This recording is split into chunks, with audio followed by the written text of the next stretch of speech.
प्रिय भैया बहनों, नमस्कार। आज हम कक्षा 10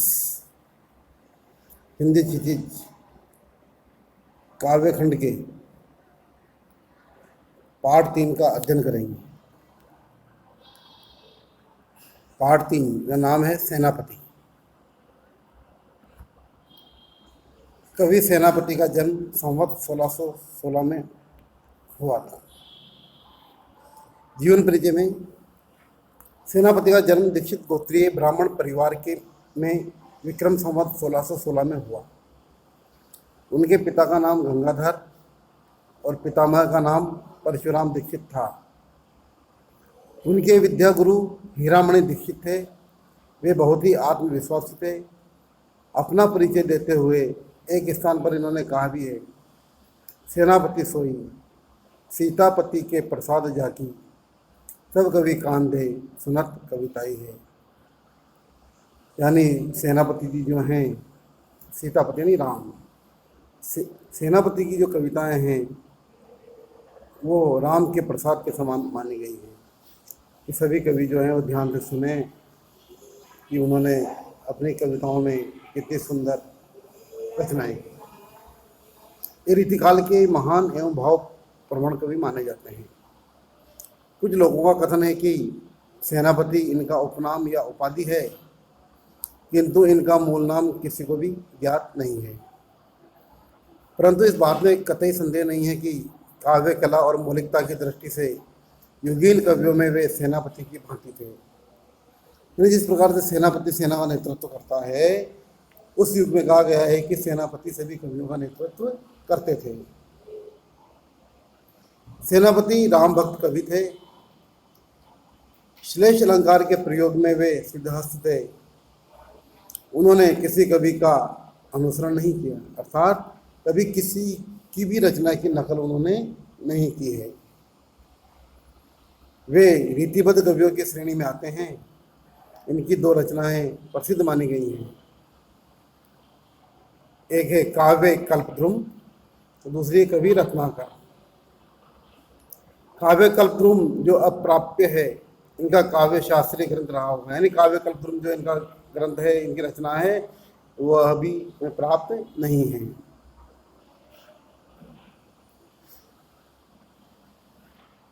इनका काव्य शास्त्रीय ग्रंथ रहा होगा। इनकी कवित्वों में अलंकार और रसध्वनि के उदाहरण एक से बढ़कर एक मिलते हैं।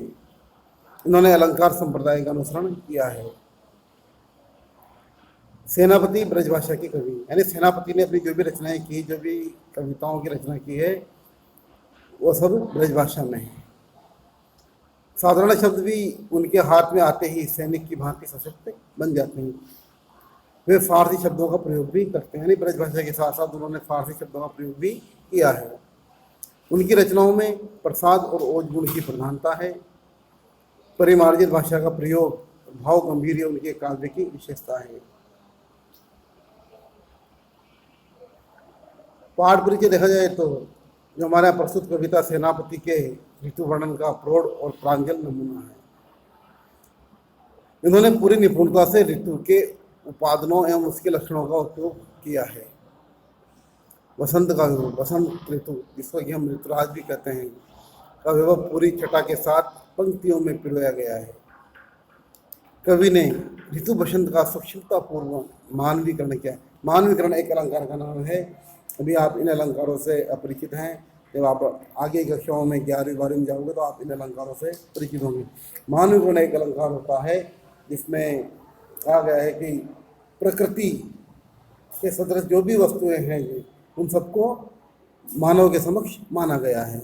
जैसे कि हवा चल रही है, हवा चलती है क्या? बहती, लेकिन चल रही है। मनुष्य चलता है, सजीव प्राणी चलता है। उसी प्रकार से झरना, नदी बह रही है।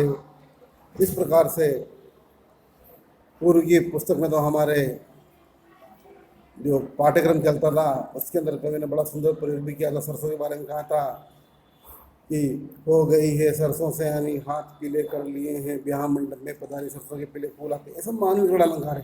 यानी प्राकृतिक वस्तुओं को मानव के सदस्य मानकर उनका वर्णन किया जाता है। वहाँ मानवीय अलंकार माना जाता है। पूरा परिदृश्य राजा के आगमन काल के वस्तुओं एवं भावनाओं से बुना गया है। रंगीन उपवन सुगंधमय है। कोकिलनी कोयल चारण की भूमिका में पदगान कर रहा है। चारण कहते हैं यशोगान करने वाले। शोभा के सुखमय उपकरण सेना के कवायद की छवि उत्पन्न कर रहा है, क्योंकि राजा एकाकी गमन नहीं करता, यानी बसंत को ऋतु राजा माना गया है।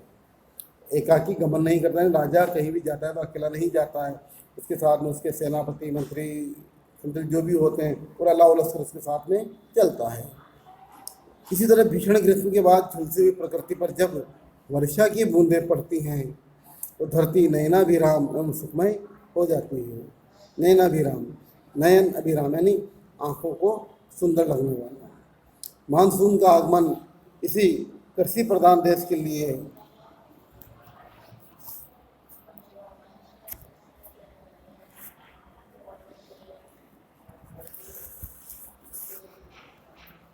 एक उत्सव की तरह होता है। कवि ने डूबकर बरसात के ऋतु चक्र को आंखों के आगे साकार कर दिया है। शीत ऋतु की आक्रामकता को सेनापति के आचरण में कवि ने वर्णित किया है। इस हमले ने पूरी प्रकृति को पराजित कर दिया है। बर्फीली हवा की चुभन तीर के समान घातक है। सूरज का तेवर निस्तेज पड़ गया है। अलाव की आग को घेर कर जन समुदाय टिट रहे हैं। देश समाज पर ऋतुओं के प्रभाव का इतना जीवंत वर्णन ही सेनापति को कालजयी कवि बनाता है।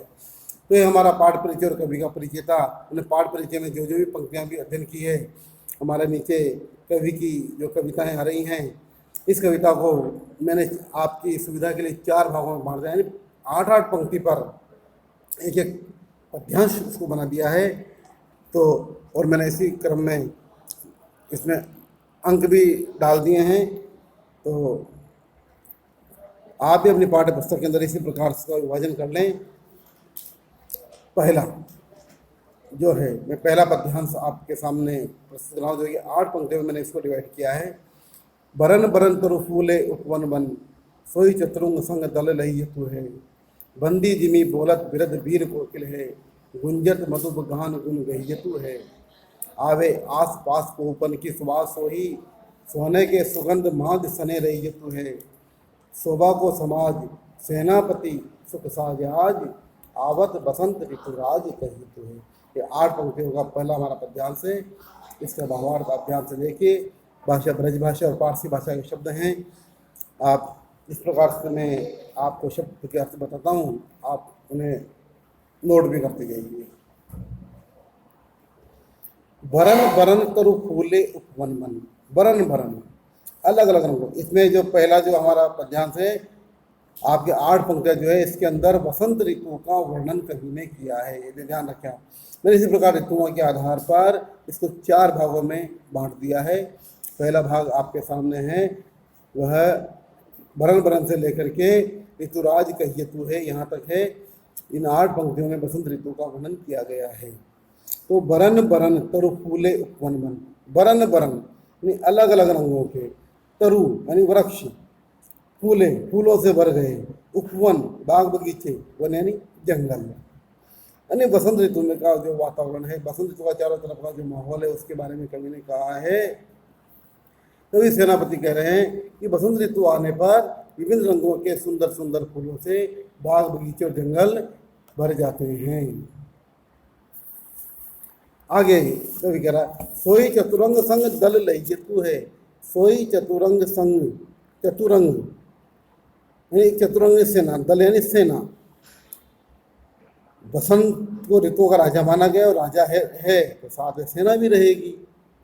अब सेना के लिए चतुरंग यानी चतुरंगिनी 4 रंगों वाली सेना, यानी जिसमें हाथी, घोड़े, रथ एवं पैदल सैनिक शामिल होते हैं। अब राजा के पास में तो हाथी, घोड़े, रथ और पैदल सैनिक होते हैं, लेकिन बसंत ऋतुराज है, प्रकृति है, उसके पास में क्या है, कोहपन, फूल, माज, इस प्रकार से। आगे देखिए आप, तो 4 अंगों वाली सेना, दल यानी सेना, लई जतु यानी संग लिए हुए है। तो अगली पंक्ति में कवि ने कहा है कि ऐसा लगता है कि जैसे राजा बसंत के साथ चतुरंगिणी सेना का समूह चला आ रहा है। चारों ओर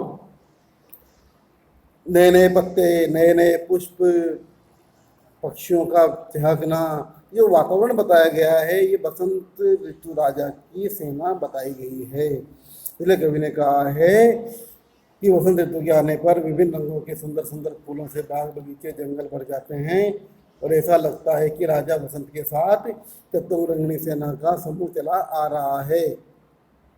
बंदी जिनी बोलत, बंदी यशोगान करने वाले, बोलत यानी बोलना, गिरज यानी यशगान करना, कोकिल यानी कोयल है।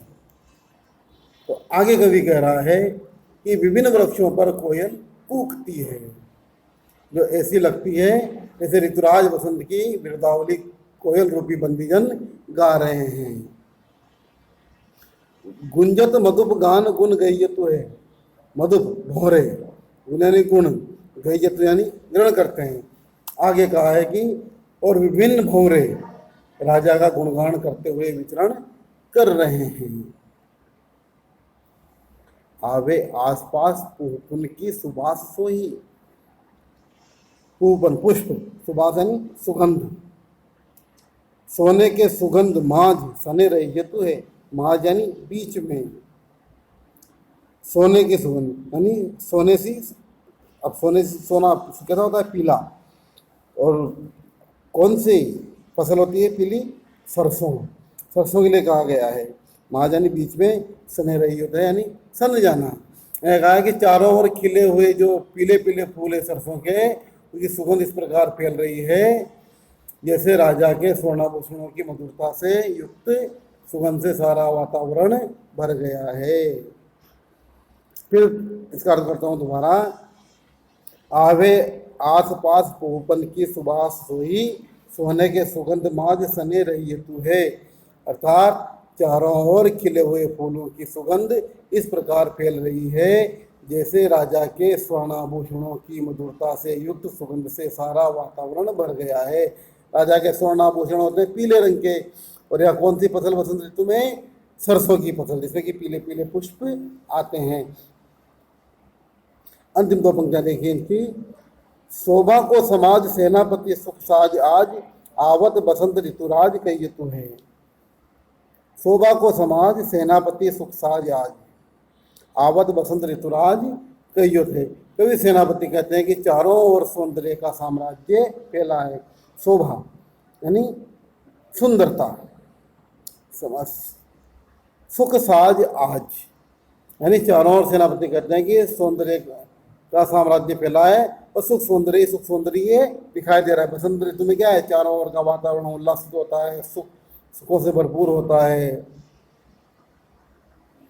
और आगे लिखा है अंतिम पंक्ति में, आवत बसंत ऋतुराज कई युद्ध है, यानी चारों ओर की सुंदरता को देखकर लगता है जैसे ऋतुओं का राजा बसंत आ रहा है। अर्थात ऋतुराज बसंत के आने पर मानव सारी प्रकृति ने श्रृंगार कर लिया है और चारों ओर सुख ही सुख भर गया है। तो आज हमने ऋतु वर्णन में पहले पद में यानी बसंत ऋतु का जो वर्णन किया है, कवि ने बड़ा सुंदर वर्णन किया है। काव्य की भाषा सरल है, सरल से ज़्यादा कठिन नहीं है। हाँ, ब्रज भाषा और फारसी शब्दों का थोड़ा सा मिश्रण है। मानवीकरण अलंकार का इसमें प्रयोग किया है। कहने का भाव है कि कवि ने यहाँ पर बसंत ऋतु का मानवीकरण करते हुए प्रकृति में होने वाले परिवर्तन को दर्शाया है। रात ऋतुराज बसंत के आगमन का दृश्य व्यक्त किया है और प्रकृति में होने वाले परिवर्तन को उन्होंने मानवीकरण अलंकार के माध्यम से बड़े सुंदरता के साथ प्रस्तुत किया है। धन्यवाद।